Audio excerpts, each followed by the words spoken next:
अस्सलाम वालेकुम क्लास। आज हम पढ़ेंगे topic 2.4 infectious disease of the GI tract. Infectious वो जो एक दूसरे से इंसान को ट्रांसफ़र हो सकती है। सबसे पहली है कॉलरा। कॉलरा मतलब कि हैज़ा। अच्छा, ये तीन हैं डिजीज़। टाइफाइड फीवर है, गैस्ट्रोएंटेराइटिस है। अब इन तीनों जो भी डिजीज़ है ना, इनकी चार एक हेडिंग्स बनती हैं। ये देखें, फर्स्ट है पैथोजन, जो रिस्पॉन्सिबल है डिजीज़ के लिए, ट्रांसमिशन के वो एक दूसरे से ट्रांसफ़र कैसे होगा, और सिम्टम्स के जब ये वाली डिज़ीज़ हो जाए तो कैसे पता चलेगा कि इंसान को ये वाली डिज़ीज़ है, और चौथा है कॉम्प्लिकेशंस। तो ये चारों की हेडिंग सेम है। आपने इनको अच्छे तरीके से डिफरेंस याद रखना है कि इन तीनों की क्या क्या ये हैं डिफरेंसेस इन चारों हेडिंग्स की।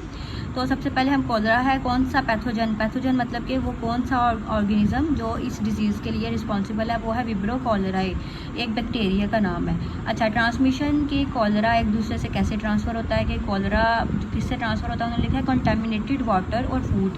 जो गंदा खाना होता है जिसके अंदर बैक्टीरिया वगैरह शामिल हो जाता है, ख़ास तौर पर ये जो रेडी वगैरह के खाने होते हैं, इससे ये हैज़ा ट्रांसफ़र होता है। और आपको पता है कॉलरा में क्या होता है कि पेट वगैरह ख़राब हो जाता है आपका, और आपके अंदर हाइड्रेशन की कमी हो जाती है। अच्छा, सिम्टम्स क्या है कॉलरा के?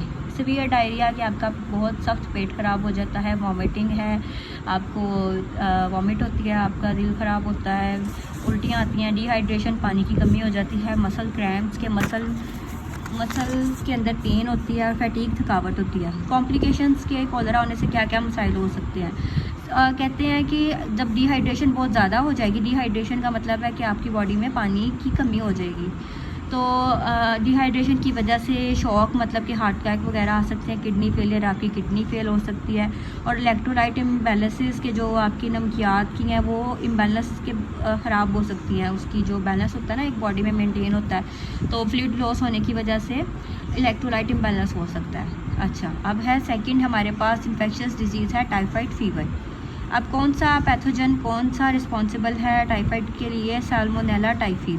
अब ट्रांसमिशन क्या है कि ये कैसे ट्रांसफ़र हो रहा है, ये भी लिखा है कि कंटामिनेटेड फूड और वाटर से भी हो रहा है, या फिर जिसको टाइफाइड है उससे अगर इंसान के करीब जाए तब भी टाइफाइड फीवर एक बंदे से दूसरे तक ट्रांसफ़र हो सकता है। अच्छा जी, सिम्टम्स हैं इसके, फीवर है, बुखार हो जाता है, पेट में दर्द है, एब्डोमिनल पेन, डायरिया, पेट ख़राब है, कॉन्स्टिपेशन है, मतलब कि ये पेट में सख्त वगैरह हो जाता है आपका। उसके अलावा कब्ज़ जिसे कहते हैं ना, कॉन्स्टिपेशन।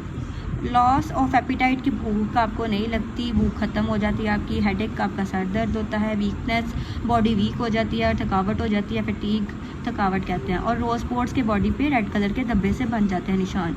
अब कॉम्प्लिकेशंस क्या है टाइफाइड फीवर के जब इंटेस्टिनल परफोरेशन और ब्लीडिंग के, ये ब्लीडिंग आपकी जो अंदर इंटेस्टाइन है ना, स्मॉल इंटेस्टाइन और लार्ज इंटेस्टाइन, उसके अंदर ब्लीडिंग भी हो सकती है।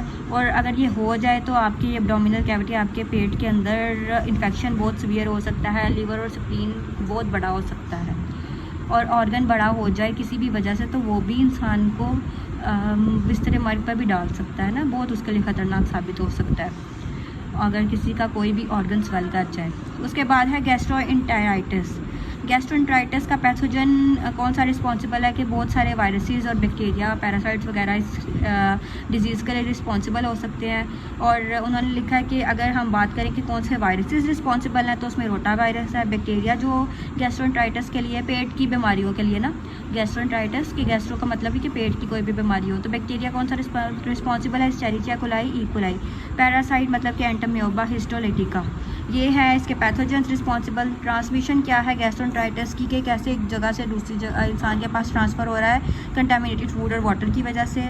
सिम्टम्स इसके भी डायरिया, वॉमिटिंग वगैरह है, और कॉम्प्लिकेशन के इसमें भी डिहाइड्रेशन वगैरह हो सकती है, और इलेक्ट्रोलाइट इम्बैलेंस हो सकता है, आपकी बॉडी के अंदर फ्लूइड लॉस हो सकता है। फिर उसके बाद आ जाता है कि preventive measures for GI infections के, जीआई इन्फेक्शन से कैसे बचा जा सकता है। तो इसमें कुछ यही पॉइंट्स हैं कि आप अपने हाथ अच्छे तरीके से धोएं खाना खाने से पहले। खाना अगर फ्रीज़र में या फ्रिज में स्टोर करें तो उसको अच्छे तरीके से स्टोर करें। आप बॉयल्ड वाटर पिएँ, पानी की, अगर पानी के अंदर कोई पैथोजन वगैरह शामिल हो तो भी इंसान को बहुत सारी बीमारियाँ लग सकती हैं। और अंडर कुक्ड फूड के अगर खाना सही तरह नहीं पका तो वो भी इसके लिए इन्फेक्शंस का बन सकते हैं, मसला बन सकता है इन्फेक्शंस का। वैक्सीनेशन रोटा वायरस की होनी चाहिए, और बैलेंस डाइट इंसान को खाना चाहिए।